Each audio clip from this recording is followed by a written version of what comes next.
Torah written in all the different languages that people can understand.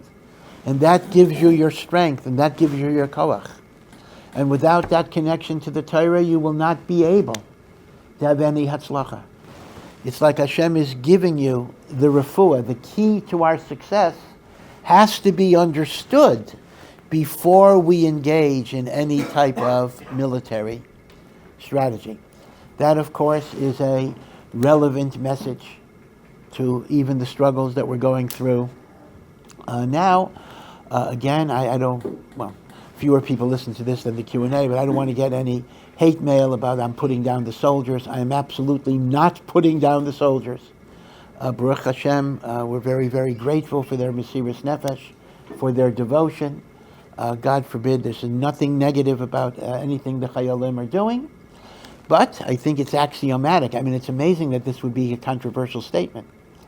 That ultimately, it is our obedience to HaKadosh Baruch Hu that will give us the Hatzlacha. Okay, this is not anti-soldiers, please. Okay, yeah. Why was it that if the ultimate state is that we don't need to be a war, everything can be done with complete faith in Hashem, that even by Moshe Rabbeinu, you had Yeshua going into fight battle? Well, I think that's the ultimate answer against the Haredi argument that if all you do is learn Torah, you don't need an army. I mean, obviously, that's not the case. Moshe Rabbeinu had an army. Yehoshua had an army. David had an army. So obviously, this is in the getter of Hishtadlus. That the same way that, Hashem gives you parnasa, but you need a job or a kollel or something that gives you money. The same way Hashem heals the sick, but you have to go to a doctor and take medical advice. Hashem gives you victory, but you need to fight. That's kind of the nature of it.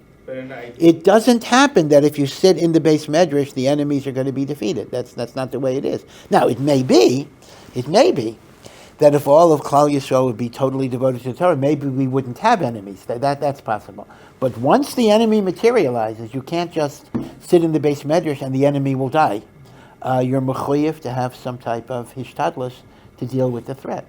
But you see, the problem is everybody in this country, I shouldn't generalize, is operating on an either-or mentality, which is kind of stupid, frankly, meaning to say, if you believe in Torah, you don't believe in the army, you believe in the army, you don't believe in Torah.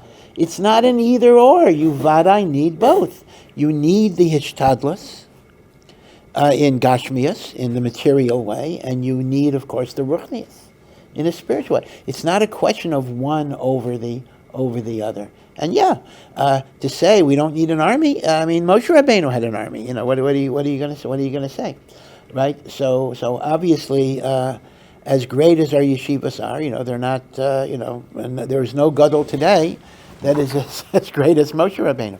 The Zohar Taka says that in every Talmid Chacham, there is a nitzutz, there is a spark of Moshe Rabbeinu. So there's a shtickle Moshe Rabbeinu in every Talmid Chacham, but a shtickle Moshe Rabbeinu is not the same as Moshe Rabbeinu, right? That much I think is non-controversial. Yeah. Because you didn't have the case of Hoshea HaMelech, right, where you didn't need to fight the Assyrian army, where they just were killed by anyone. That's interesting. That is one. That is very interesting. There is one outstanding example, and actually maybe even Yoshua we have an example with Jericho, which I'll get to. There are occasional examples where indeed HaKadosh Baruch Hu gives you nitzachon in a supernatural, miraculous way. It does happen, and Hashem does that to kind of remind us that He's in charge. But it's not the norm. In fact, the truth of the matter is we've experienced that, even in these days when the Iranian bombs, or the missiles get deflected in really almost a miraculous way. So it is true that there are interventions which do not involve human hishtadlus, but they are really signs just to show you Hashem is in charge, so that when you do your hishtadlus, you don't attribute your success to yourself. Right, this is the destructive attitude that the Torah talks about of kochi v'yotzim yadi. The Torah warns us that when you're going to be successful, you're going to say it was my strength and my ability that gave me all of my success. And Hashem warns us, v'ram levavecha, do not let your heart become haughty. V'shachachta es Hashem Elokecha, because you will forget Hashem. So that's why occasionally you do have to have the supernatural miracle. But nevertheless, the norm is we have to work in the world of Hishtadlus. So that is why we would say that the pre-conquest part of Yoshua is designed to set the spiritual foundation for everything else that's going to happen. Okay, so now we actually begin the process of conquering Eretz Yisrael. And the very first city, and it took 7 years of conquest. The 7 years of different types of wars. Now, in truth, it is important to know that, contrary to what many people think, even after the 7 years, Yehoshua did not succeed in conquering all of Eretz Yisrael. Most of Eretz Yisrael was indeed conquered, but there were areas that were not conquered until the time of the Shoftim. And there were even areas, perhaps even Yerushalayim, that was not fully conquered until the times of David HaMelech, hundreds of years later. So it's not true that after Yehoshua we are now in possession of all of Eretz Yisrael. The truth of the matter is, this is kind of unlucky for a tribe, all of Eretz Yisrael was divided by tribes. But some tribes got portions that weren't conquered yet. So it's like saying, you got the land that's under the water there. It's like, so where did you live is an interesting question. I mean, if my chelek in Eretz Yisrael was a chelek that was not even under Jewish control, so I guess you had to rent for a while. You had to kind of, rent an apartment in some other shevet's land and the like. But indeed, there were shvatim that we might call them under the water, that they actually had chalakim in Eretz Yisrael that were not even under Jewish control or Jewish sovereignty yet. So that's important to know, that the conquest was not complete. But the very first city that they were told to conquer is the city of Jericho. Jericho, if you remember, they sent spies to check out Jericho, and that was the promise that was made to Rachav, that because she gave the spies protection, she and her family would be spared. I'll come back to that issue. And the pasuk starts, this is already Perek Vav, starts telling us that Yehoshua surrounded the city of Jericho like a siege, right? Because Yehoshua envisioned that they would be waging war. L'maisa, they didn't wage war. We'll talk about that. But at this point, Yehoshua thought they're waging war and they're siege.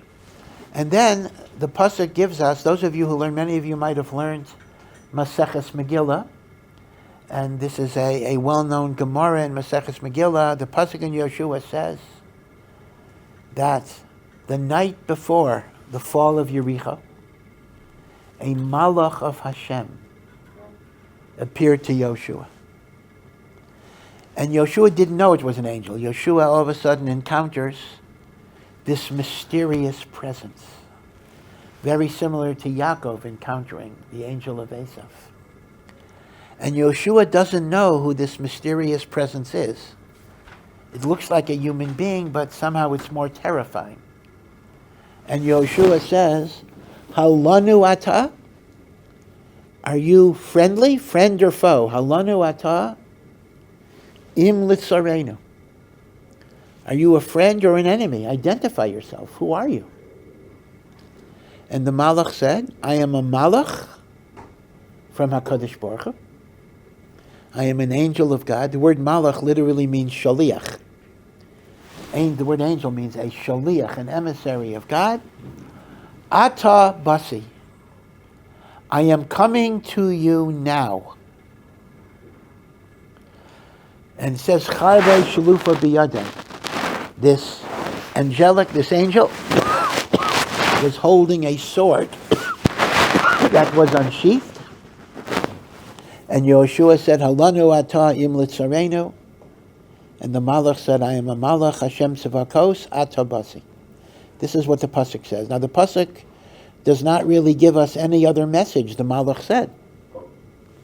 So the Gemara in Megillah explains that the malach came to Yehoshua with an outstretched sword because he told Yehoshua you are chayav misa.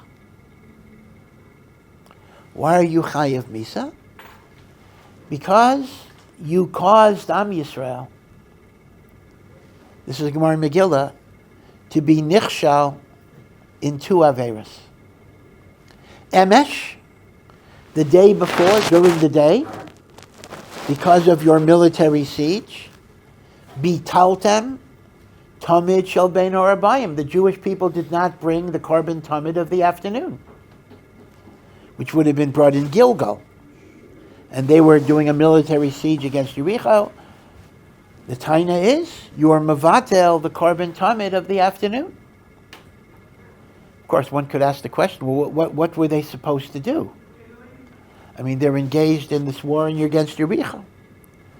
But the short answer is they could have sent some people. They could have sent, a Kohen to bring the korban tamid of the afternoon. So Emesh, yesterday, meaning the afternoon of that night, but the afternoon before that night, you didn't bring the korban tamid of bein harabayim. V'yachshav, again, this could be a relevant text to today. And now at night, you're mevatel Klal Yisrael from Talmud Torah. Nobody's learning Torah. So you're chayav misa for that one. And Yoshua says, which is worse?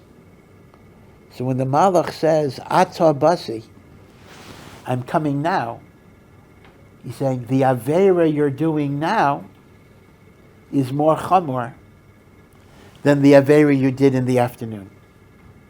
And therefore, what does the Gemara Megillah say? Gadol Talmud Torah, Yoser Mehakravas Korbanos. That the mitzvah of Talmud Torah is greater than the bringing of the korban tamid. Because the Malach says you have two averos. You are mevatel the korban tamid, and you're mevatel Torah. And Yoshua says, which one am I chayav misa for? Ata, the avera now. Now is night. At night you don't write. Ata basi is gadol Talmud Torah yoser me'ak ravas to meet him. So it's a famous Gemara. Again, you wouldn't know this just by reading the psukim. The psukim are very obscure, but this is the Gemara's interpretation of Ata basi gadol Talmud Torah yoser me'ak ravas to meet him. So, again, one could raise the same type of question. Well, they are besieging the enemy. And it's Hashem's command they besiege the enemy. So what's the taina? You're chayav misa. You, Yehoshua, are chayav misa because they're not learning Torah. Just, I'll peep shot. What were they supposed to be doing at that point? Is it that, okay, you're besieging the enemy, but you can still have a Gemara with you and use your flashlight, use your candle? What exactly is the taina? Or is the taina that a certain number of people could have been set aside? How does that apply? Again, just to our present military situation where people are engaged in a war against Hamas and against Hezbollah.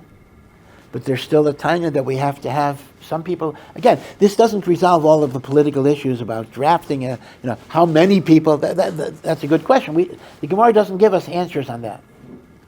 But the one thing that emerges from the Gemara is that even in time of active military struggle, there needs to be a certain. Again, I'm not resolving the issue of how many and the like, but there needs to be a chelik of Am Yisrael.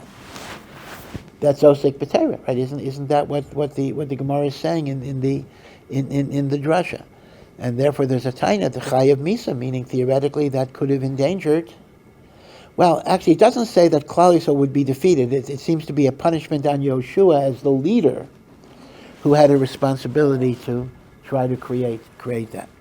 Now, in defense of Yoshua's obviously had a cheshbon. We're Isaac in Milchama. I mean, that was Yoshua's cheshbon. What do you want us to do?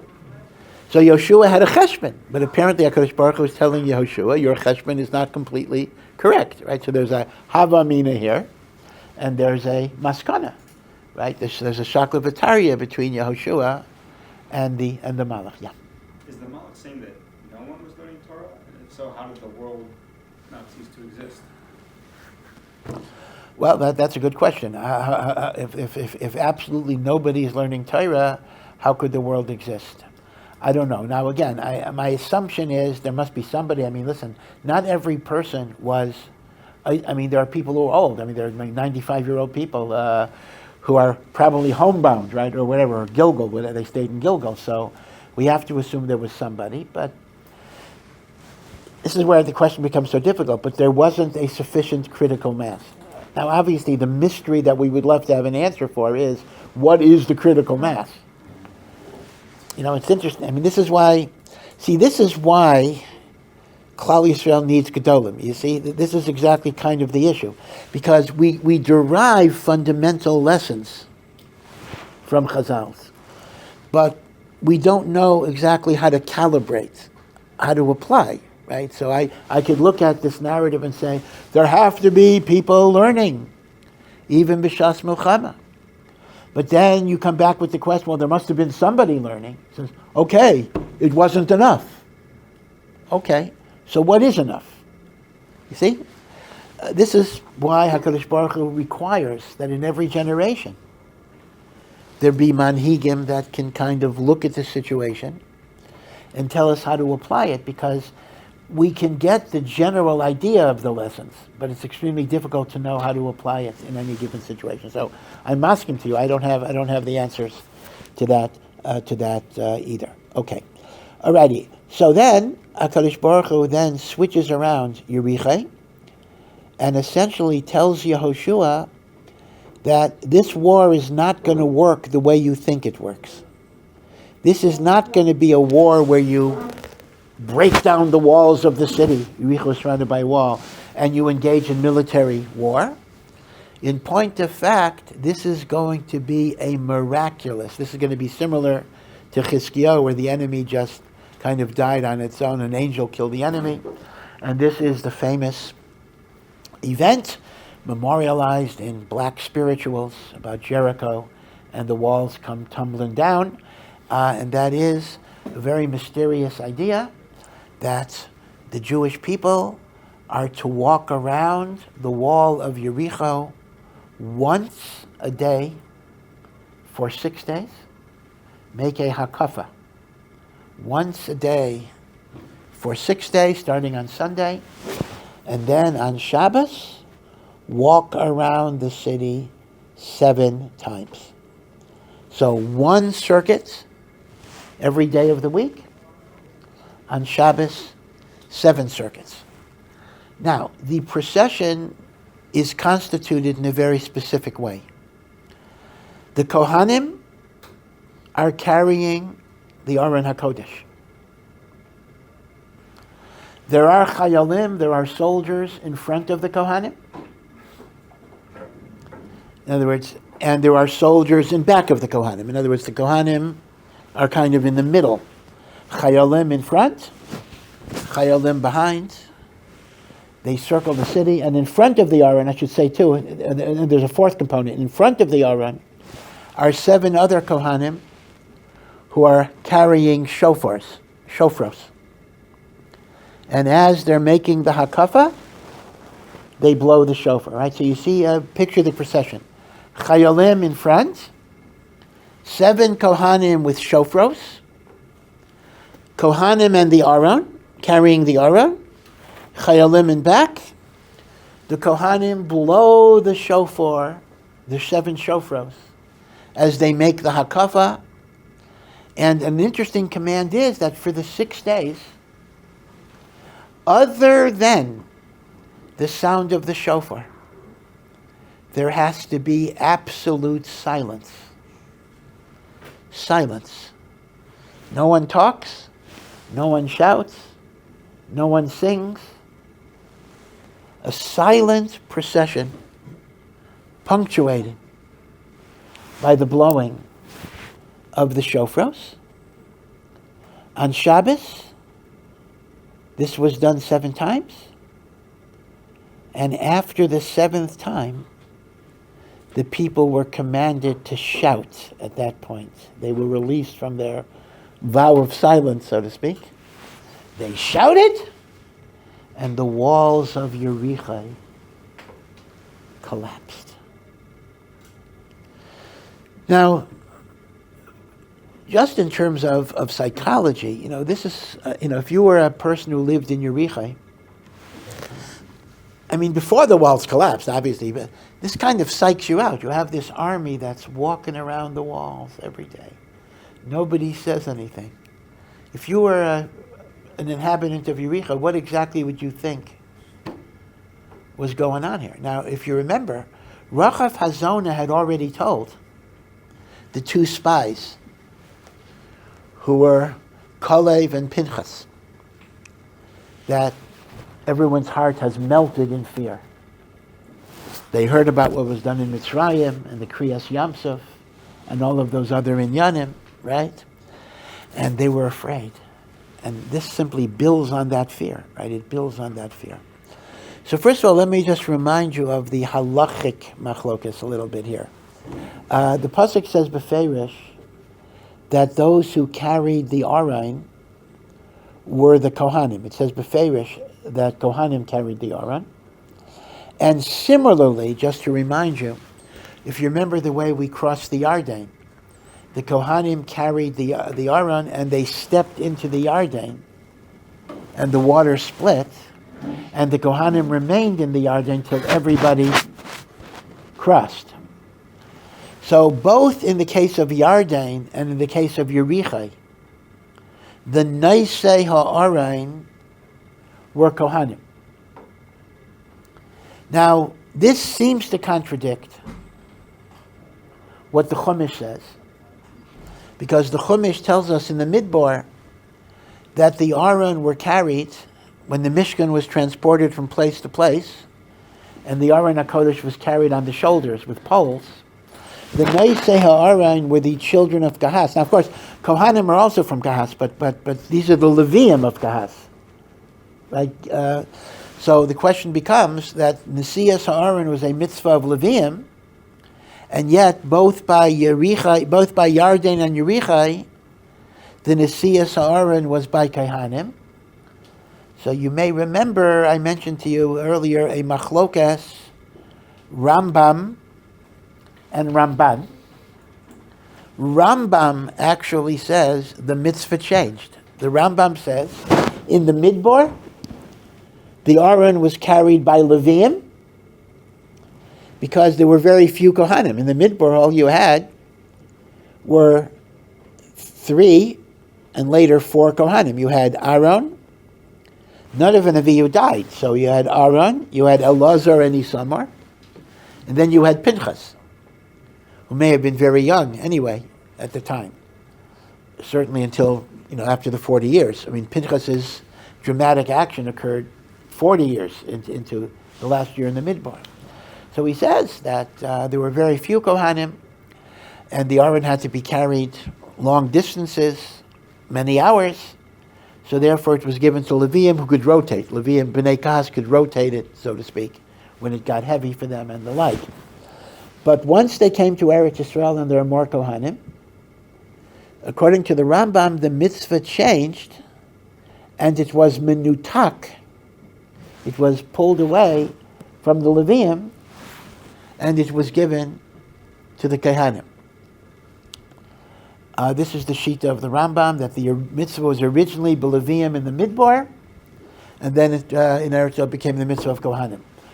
The Ramban argues with this, and the Ramban actually argues that no, the Torah didn't say the Aron has to be carried by Leviim. The Torah says the Aron has to be carried by Bnei Kahas. Kohanim are also Bnei Kahas. So therefore, the Oraisa, even in the Midbar, it could have been Kohanim and Leviim. And later, it could have been Kohanim and Leviim. And there are special occasions where, because of the sanctity, Hashem wanted Kohanim to do it. In other words, it's not a change in the mitzvah. Kohanim or Leviim can validly carry the Aron. And Hashem said sometimes Kohanim should be the ones who do it. Right, so that's a machlokas, the Rambam and the Ramban. But be it as it may, we have this hakafa once and then 7 times. the blowing of the shofars, and the wall collapsing. This is the only war. It's the first war in Eretz Yisrael. This is the only war in the book of Yoshua that is described as an open, supernatural miracle. Once again, it's consistent with the idea that before Hashem allows us to have military victories in a conventional sense, He needs to show us that He is the source of our nitzachon. So the first milchama has to be something in which we did not do anything militarily. We spiritually turned to HaKadosh Baruch Hu, and the walls collapsed. Once we internalize that lesson, so then we can live in the world of Ishtadlus and the like. But you can't live in the world of Ishtadlus until you internalize the idea that Hashem is the source of your victory. Now, the particular idea of Hakafa, circling, and of course this is still fresh in our minds. We had Hakafos every day during Sukkot. We go around once, Hoshana Rabbah. We go around 7 times. And then on Simchas Torah, we also go around 7 times, 7 Hakafos, right? Simchas Torah night, Simchas Torah day. If you keep 2 days of Yom Tov, you double that, right? In both days you do it, at least if you're here. And of course in Eretz Yisrael, what are called Hakaf, maybe many of you may have gone to them. Truth is, at my age, the Hakafos Rishonos already are exhausting enough for me, but a lot of guys like to go to Hakafos Shnios. And it's interesting, Hakafos Shnios in Eretz Yisrael, because it's not Yom Tov, you're allowed to have musical instruments. You can actually have a band playing Hakafos Shnios. And people always ask, if I'm a ben chutz la'aretz who keeps Yom Tov, am I allowed to go to the Hakafos Shnios where they're playing musical instruments? The short answer is, for sure you can. There is absolutely no reason why you cannot. Yeah, you're not allowed to play musical instruments because for you it's Yom Tov, but you're allowed to listen to Israelis play musical instruments. So you can be Yaitse, your Simchas Torah Hakafos, by the Hakafos Shnios in Eretz Yisrael. There's absolutely no reason why you're not able to participate in them. So obviously the idea of Hakafos is very powerful. And let me remind you of another case where we have Hakafos, and that is the Kala goes around the Chassan. And although some have a minhag of 3 times, and maybe I'll discuss that later, but the most prevailing custom, minhag, is that the Kala goes around the Chassan 7 times. So the notion of 7 Hakafos is very prominent, and the Svarim all say that all of these associations are connected to Yerichai. So what does Yerichai have to do with Sukkot? What does Yerichai have to do with Simchas Torah? What does Yerichai have to do with the Chassan and the Kala? And the answer is that Hakafa, in a way that we don't fully understand, represents the collapsing of barriers. Right? What did the Hakafa accomplish? It destroyed the walls. So every time we're Isaac in Hakafos, we are trying to obliterate mechitzos and barriers. In the case of Yericho, it was the barrier between us and the city. In the case of Sukkot, Simchas Torah, we want to obliterate the barriers between Hashem and Bnei Yisrael. We want to be mevatel the mechitzas. Remember that the Rambam writes in the Shemona Prakim, which is the introduction to Pirkei Avos, the Rambam writes that every Aveira and every bad midah, this includes bad midos, Aveiros, are called mechitzas. They create barriers of separation between ourselves and Hashem. And the more averos, or the more bad midos we have, the more barriers of separation exists. On Sukkot in particular, where we came off the purity and the forgiveness of Yom Kippur, and we have the simcha in our hearts, we're able to collapse the barriers that separate us from Hashem. And that is why we have the hakafas, like the walls of Jericho fall down. The barriers fall down on Simchas Torah, the crescendo, the unique day, because remember all the days of Sukkot correspond to the 70 nations of the world. But Shmini Atzeres is miyuchad to Am Yisrael. We collapse the barriers even further. Even by a chasna and a kala. A man and a woman get married. You know, they spent whatever number of years in their lives apart from each other. Right? 20 years, 25 years, 28 years, whatever the number of years are. They're different. They were raised differently. No matter how much they might care for each other, there are natural barriers of misunderstanding that always exist in a relationship. The Kala is essentially doing a ritual to collapse the barriers of separation that exist between them. Okay, so that's the idea of Hakafa. Now, how and why Hakafa has that effect, it's hard to know, but you see that Hakafa is connected to being Mavatel, the Mechitzes. That's why there's something that it's a little unfortunate. Obviously, you know, Simchas Torah, we dance and everything else. But if you ever look at an art scroll machzor, look at any machzor that has a lot of things in it, you will see there are actually tefillos that are said after every hakafa. After hakafa aleph, hakafa beis, hakafa gimel. Remember, the hakafas are connected 7 personalities. The first hakafa is Avram's hakafa, Yitzchak's hakafa, Yaakov's hakafa, then Moshe, Aaron, Yosef, and David, like the Ushpizin. Each hakafa is connected to the spiritual koach of that particular person. That's why, you know, even the songs you sing on Simchas Torah are not accidental.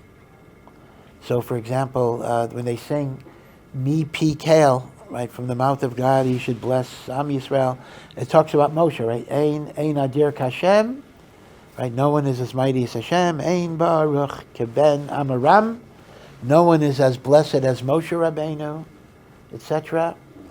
And every stanza has Hashem, Moshe, Torah, Yisrael, right? So that is specifically a song that is only sung in the 4th hakafa.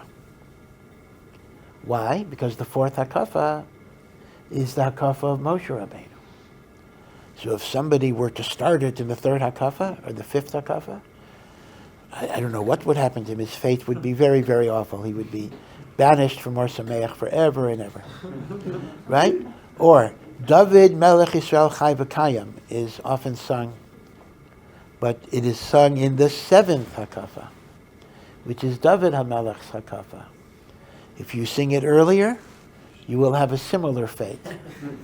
In other words, there are no accidents. You know, people just think, oh, you sing, whatever you sing. You know, there are reasons why. I mean, yeah, there's room for improvisation. I'm not saying everything is rigid. Obviously, people can sing different nigunim in different types. But there are reasons why things are placed in certain places. And they're connected to Kabbalah. So one of the things that we don't do, and I think we're missing something a little bit, is that after each hakafa, there's a lengthy prayer, tefillah, linking the hakafa to Avram, Yitzchak, Yaakov. And you'll notice that the line is that may all of the walls that separate us from Hashem fall down like the walls of Yericho. So the Mekubalim clearly linked the hakafos of Simchas Torah to the falling of the walls of Yericho. Right? So all of these different things are connected, the falling of the walls. Now you also see, of course, in the case of Yericho, the great significance of the number 7. 7 shofars. 7 Kohanim blowing the 7 shofars. The circuits over 7 days, Sunday through Shabbos. And on the 7th day, there are 7 circuits. So the importance of 7 is a very, very big idea in Yericho. Now, it could be, the importance of 7 could be seen in a number of ways. One is 7 is the cycle of time, 6 days on Shabbos. And therefore, essentially, we recognize that Hashem is the Sholeit over the world, 24/7. 7 is also connected to the spheros, the divine emanations, the 7 lower spheros, Chesed, Gevura, Tiferes, Netzach, Hod, Yesod, Malchus. We spent a year on the Tomer Devaris. I don't want to go over all of that now, but the idea of loving kindness, inner strength, beauty. Netzach is eternity or victory. Hod is glory. Yesod is foundation. Malchus, kingship of God. These bring spiritual kochos into the world. And then, of course, it's connected to the 7 great leaders that exemplify these spiritual forces. Avram, Yitzchak, Yaakov, Moshe, Aaron, then Yosef and David. Although David is not yet born at the time of Yericho, but the spiritual koach of David is what brings Hashem's Malchus into the world. And that spiritual koach existed from the time of creation, because remember that David HaMelech lived 7 years, 70 years, the Medrash? That David HaMelech's neshama was only supposed to live for 3 hours. And Adam HaRishon gave 70 years of his life so that David could live, and that's why Adam only lived for 930 years instead of 1,000 years. In fact, the word Adam, it is said, is Rashi Tevos. For Adam, David, Mashiach. That they have the same soul. That David is a Gilgal of Adam, and Mashiach will be a Gilgal, a reincarnation of David. So the 7 has so many different meanings.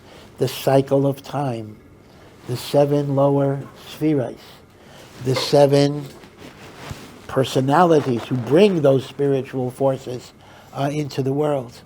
And that ultimately contributes to the collapsing of the mechitzas. Right? So this takes us to, now this is not the end of the war yet. The walls collapsed. There's still a city to conquer, meaning this is not going to be exactly like Chizkiyahu. In Chizkiyahu's case, the angels wiped out the enemy. That actually did not happen with Yericho. The miracle of Yericho is a little different. The miracle of Yericho is the collapsing of the walls. But now the Jews have to fight a battle and go into the city. So tomorrow, Mishra, we'll talk about the actual battle in Yericho itself. So someone had a hand up? Okay, yeah. If Adam HaRishon gave 70 years of his life away, he killed himself. He killed 70 years of his life. Is he not over on the Oraisa committing suicide? Well, first of all, when you ask Hashem to do it, you're not guilty of. In fact, someone asked me the other day, if a person prays that they want to die, are they guilty of suicide? I would say no, because if Hashem didn't want you to die, He wouldn't listen to your prayer. If He listens to your prayer, then Hashem was masking to it. So if Hashem is masking, it's not. By the way, there used to be a minhag in Europe, just apropos of this, that when there was a chayla mesukan, who was a great person, people, it's not clear if this works, but people would volunteer some of their life to go to the chola. They would say, I give 1 year of my life to this chola.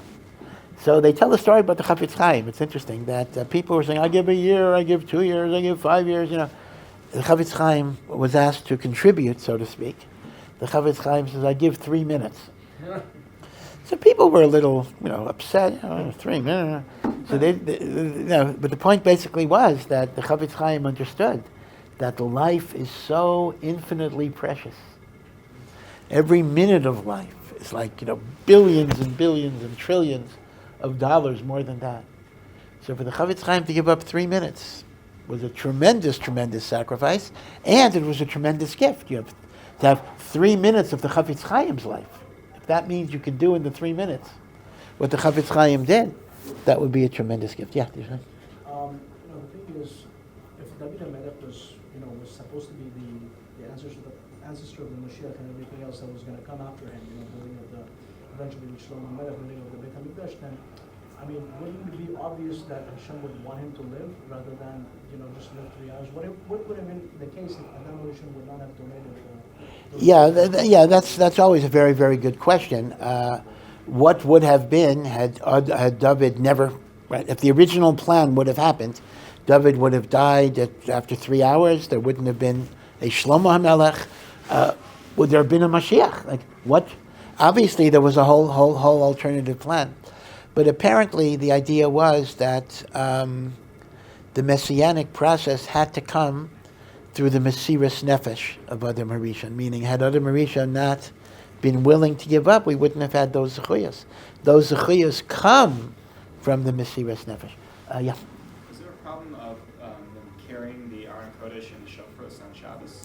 Yeah. So that's an interesting question. Obviously, this whole thing happened on Shabbos. So here we actually see that this was a special HaRav. Normally, we do not wage if you're under attack, of course, pikuach nefesh, but normally you don't aggressively wage even a milchemes mitzvah on Shabbos.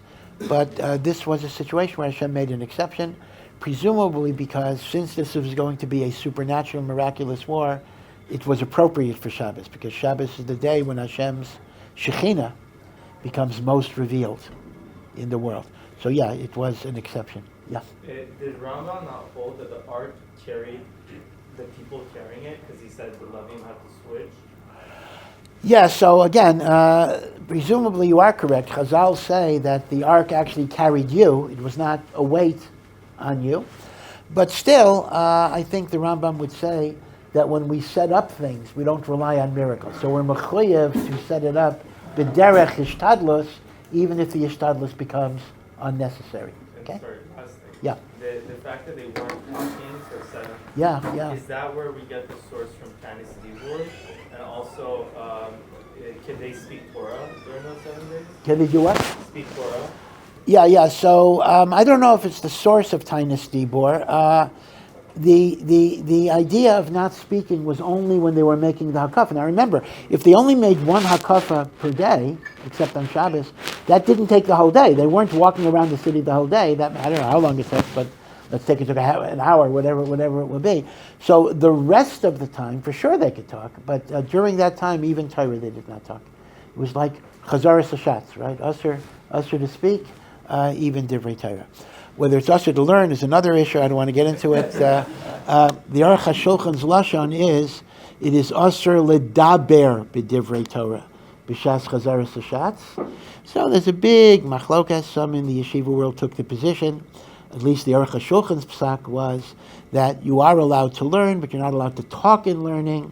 Others say that that's a tois, and certainly the lashon of the Mishnah Berurah is mashma, not mashma, it's almost beferish, that it's usher to even learn. So, as they say, ask your local Orthodox rabbi for HaRav that.